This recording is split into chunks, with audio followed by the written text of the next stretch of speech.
I hung my head, I hung my head, I hung my head, I hung my head.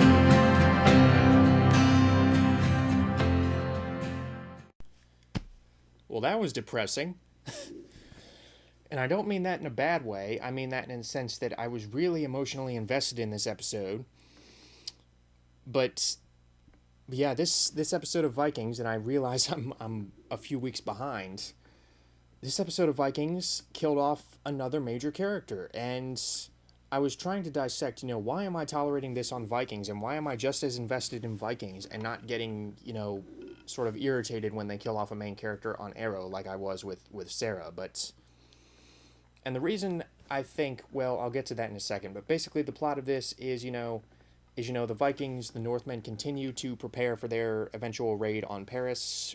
Athelstan is telling Ragnar about, the defenses and the layout of the land, and Ragnar is trying to think about, how are we going to go about this? How are we going to even penetrate this city? I mean, this will be the most ambitious raid we've ever done, while at the same time, Kalf and King Horik's son arrive to help Ragnar, which, that was my one minor problem with the episode, was Ragnar sees King Horik's son, and he has to have known, this kid cannot possibly be willing to help me. I mean, he has to want something. He has to be plotting something because I killed his father. So yeah, I thought Ragnar was a little too ignorant in that scene, but that was my one minor gripe with this episode. Aside from that, I was just hooked, completely hooked. This was yet another great episode in yet another great season of Vikings. So the Allies start rolling in, while at the same time, Ragnar hears about the goings-on in Wessex and how, the settlement is completely wiped out. Ragnar swears vengeance against King Ecbert and his son Aethelwulf.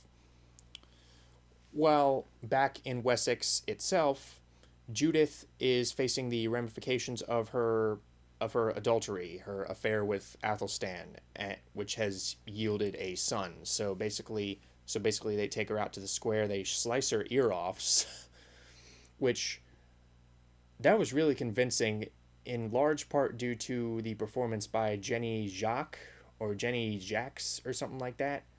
I don't know how to pronounce her last name. I'll have it by the next episode, I promise. But yeah, really good job by her. Like a lot of other people in this show, I've never seen her in anything before.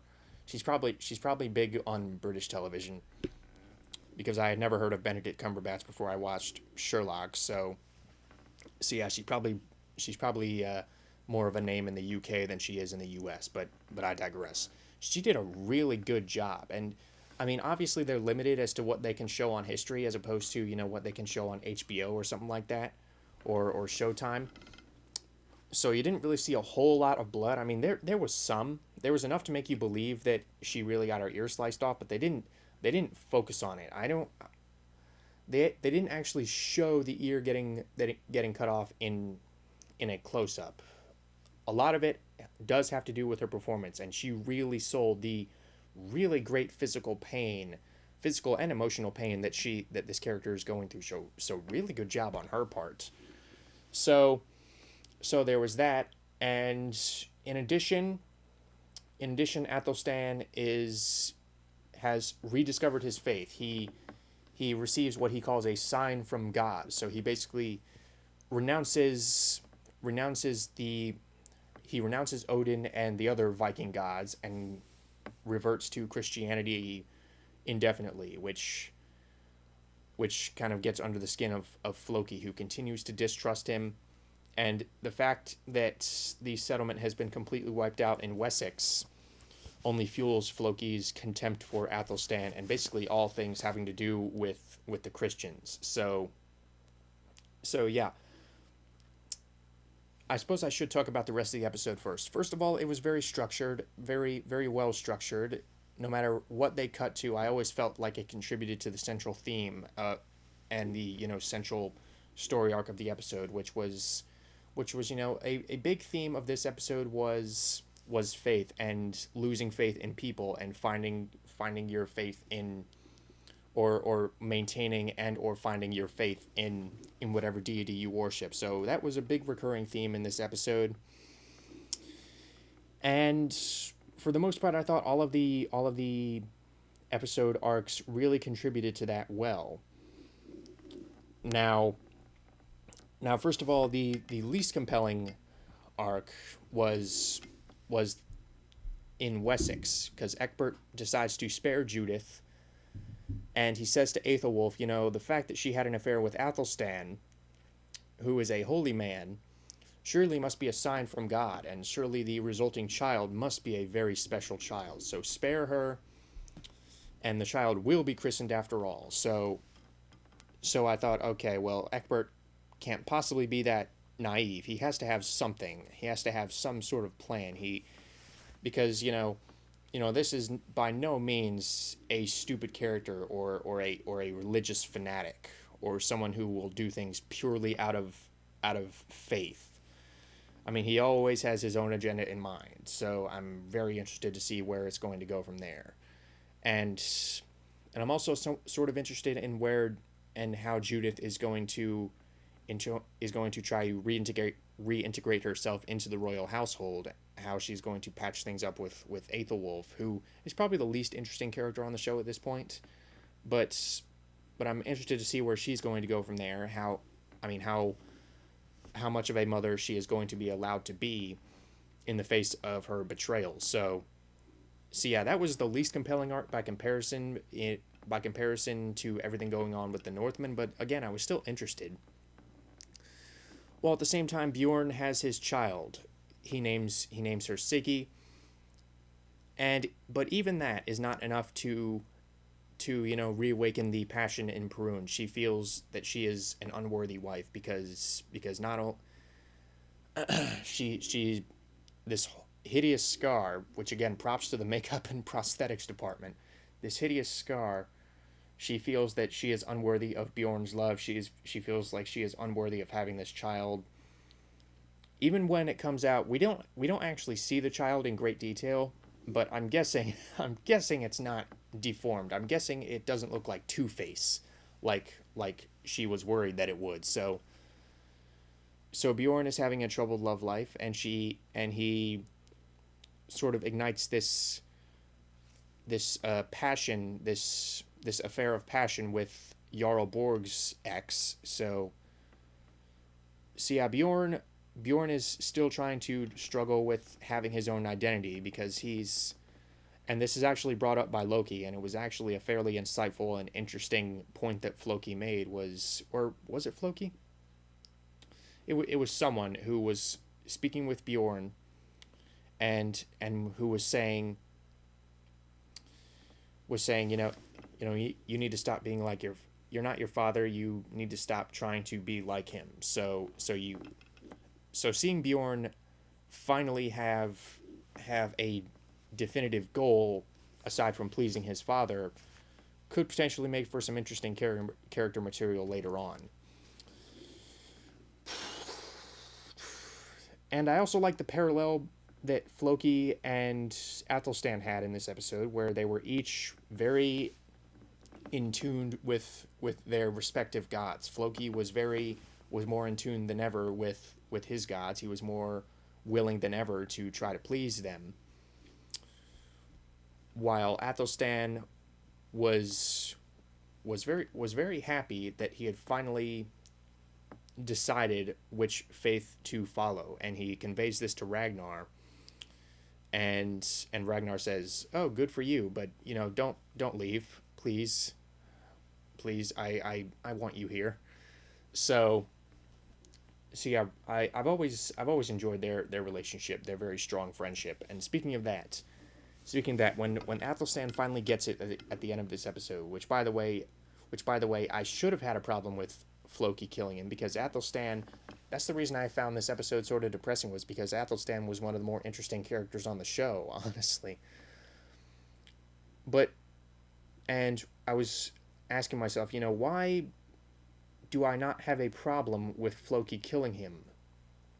Well, Floki had a character-driven reason for killing Athelstan. I mean, not only does he does he hold Athelstan as sort of a scapegoat for the misfortunes in Wessex? But in addition, this Floki has always been a very religious character. He has always been set in his own ways. He has always aimed to please the gods. So if that means killing Athelstan, hey, he'll do it in a heartbeat. So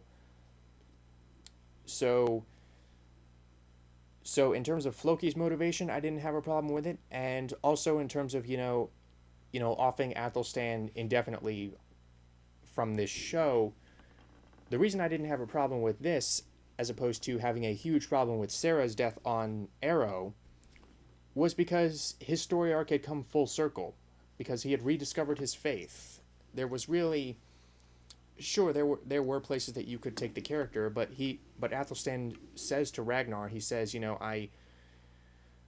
he doesn't spell it out like this, but he basically says, I just don't think I could get behind you raiding Paris. I mean, having just rediscovered the Christian God, it doesn't matter where I go, it matters where you will go. So he can no longer fully support the raid to Paris, or at least that's what I took out of it. So I suppose you could have kept him around and could have had some more development with him, but that would have actually risked, him going back and forth between the two religions, and that would have actually made his whole story arc of, being religiously conflicted feel very stale and very old. Sort of like, I realize it's a completely different show, but sort of like Leonard and Penny's relationship on The Big Bang Theory. It's gone back and forth so many times that I stopped caring a long time ago. Whereas Athelstan, okay, he definitively picked a side after being indecisive for a long time. And they killed him. Well, okay. Obviously I'm sad that he's gone, because he was a good character, a good actor, George Blagden. But at the same time, again, his story was over. Or at least the story that this show carved out for him. So, yeah. And really the last thing that I will comment on in this particular episode was the ending scene. The ending scene involving Ragnar taking Athelstan up the mountain and burying him was, man, I was almost choking up. That was a beautiful scene, and at first glance you wouldn't necessarily think so, but the way that scene that whole scene progresses, Travis Fimmel gives a beautiful performance in how he's really reflecting on the relationship that Ragnar has had with Athelstan. And when you think about it, the relationship between Ragnar and Athelstan is one of the only things that has remained relatively the same since Ragnar became king, and you could actually point to that as being one of the main reasons why he's so sad that Athelstan is gone, because not only does Athelstan intrigue him in the sense that he essentially questions where his loyalties lie in terms of faith. He questions the existence of both gods. He questions the validity of both religions, both the Northmen and the Christian religions. But in addition, Athelstan fascinated him, and Athelstan, again, didn't really see him as much different after he became king, and I actually think that's what really drew him to Athelstan. So yeah, in that sense, it really makes sense for Ragnar to really do this last kindness for his friend. And even the way the scene was set up, because really there's no music, there's really not much in the way of them lighting it to make it look sadder. It's just Travis Fimmel, it's just Ragnar sitting there, tying two sticks together in a makeshift cross, and just sort of reflecting on his relationship with Athelstan, reflecting on why he admired him as a man, as a fellow man, as a friend. And yeah, that's really all they needed.